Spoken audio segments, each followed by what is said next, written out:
അവിശ്വാസ പ്രമേയത്തിന് പിന്നിൽ കോൺഗ്രസുമായുള്ള തെരഞ്ഞെടുപ്പ് ധാരണയെന്ന് CPIM വിട്ട രാമങ്കരി പഞ്ചായത്ത് പ്രസിഡന്റ് ആർ രാജേന്ദ്രകുമാർ 24നോട് പറഞ്ഞു. രാമങ്കരിയിലെ CPIM നേതാക്കൾ മാവേലിക്കര UDF സ്ഥാനാർത്ഥി കൊടിക്കുന്നിൽ സുരേഷിനെ നേരിൽ കണ്ട് ചർച്ച നടത്തി.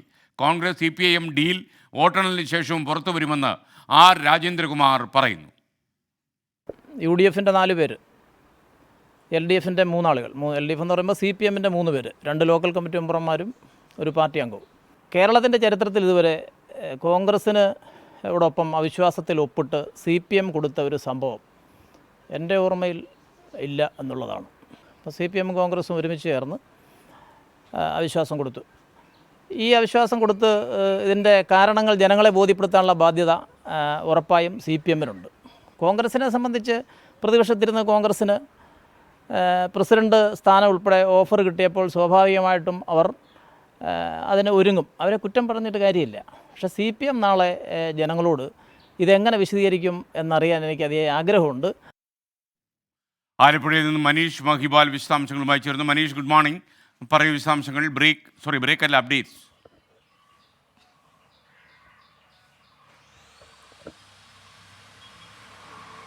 Good morning SK. അതായത് രാമങ്കരിയിൽ നടക്കുന്ന വലിയ രാഷ്ട്രീയ സംഭവവികാസമാണ്. രാമങ്കരി പഞ്ചായത്ത് ഭരിക്കുന്നത് LDF ആണ്. CPMൻ്റെ പഞ്ചായത്ത് പ്രസിഡൻ്റാണ് അവിടെ നിൽക്കുന്നത്.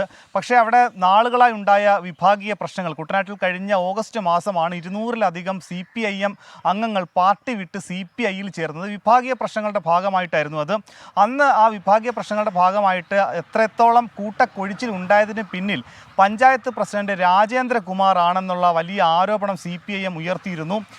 ഇതിന് പിന്നാലെയാണ് ഈ രാജേന്ദ്രകുമാറിനെ പുറത്താക്കാൻ, ഈ പഞ്ചായത്ത് പ്രസിഡന്റ് സ്ഥാനത്ത് നിന്നും പുറത്താക്കാൻ വേണ്ടി CPIM ആലോചിക്കുന്നത്. അതിൻ്റെ ഭാഗമായിട്ടാണ് CPIM പിന്തുണയോടുകൂടി തന്നെ ഒരു പഞ്ചായത്തിൽ CPIMൻ്റെ ഭരണം അട്ടിമറിച്ച് അത് കോൺഗ്രസിന് അവിശ്വാസ പ്രമേയത്തിലൂടെ കൊടുക്കാനുള്ള തീരുമാനമായിട്ടുള്ളത്. ഇതിനോട് പക്ഷേ CPIMൻ്റെ ജില്ലാ സെക്രട്ടറി ആർ നാസർ പ്രതികരിക്കുന്നില്ല. CPIM Kuttanad area secretary Omanakuttan ഇതുമായി ബന്ധപ്പെട്ട് ഇത് പാർട്ടിയോട് ആലോചിക്കാതെ നടത്തിയ തീരുമാനമാണ് ഇത്തരത്തിലുള്ള അവിശ്വാസ പ്രമേയം എന്നാണ് പ്രതികരിക്കുന്നത്.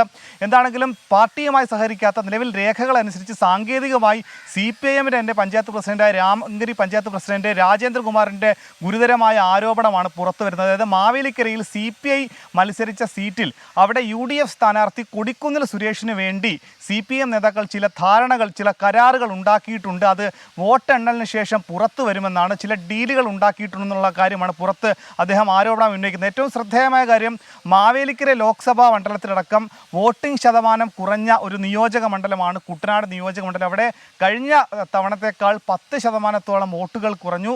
രാജേന്ദ്രകുമാർ പറയുന്നതിൻ്റെ സാരാംശം CPIM വോട്ടുകൾ ചോർന്നതാണോ, ഇത്തരത്തിൽ CPIM വോട്ടുകൾ കോൺഗ്രസിന് വേണ്ടി മറിച്ചു നൽകിയതാണോ എന്നുള്ള കാര്യങ്ങൾ വോട്ടെണ്ണലിന് ശേഷം വ്യക്തമാക്കുമെന്നാണ് പറയുന്നത്. ഇന്ന് കുട്ടനാട്ടിൽ അടിയന്തര CPIMൻ്റെ ഏരിയ കമ്മിറ്റി യോഗമുണ്ട്. ഈ യോഗത്തിൽ CPIMൻ്റെ 3 അംഗങ്ങൾ, പഞ്ചായത്ത് അംഗങ്ങൾ എങ്ങനെയാണ് കോൺഗ്രസിൻ്റെ പിന്തുണ, കോൺഗ്രസിൻ്റെ ഈ അവിശ്വാസ പ്രമേയത്തിൽ ഒപ്പിട്ട് അത് പ്രമേയത്തിന് വേണ്ടിയിട്ട് അവർ ഒപ്പിട്ടതെന്ന വിഷയം ഇന്ന് ചർച്ചയാക്കും.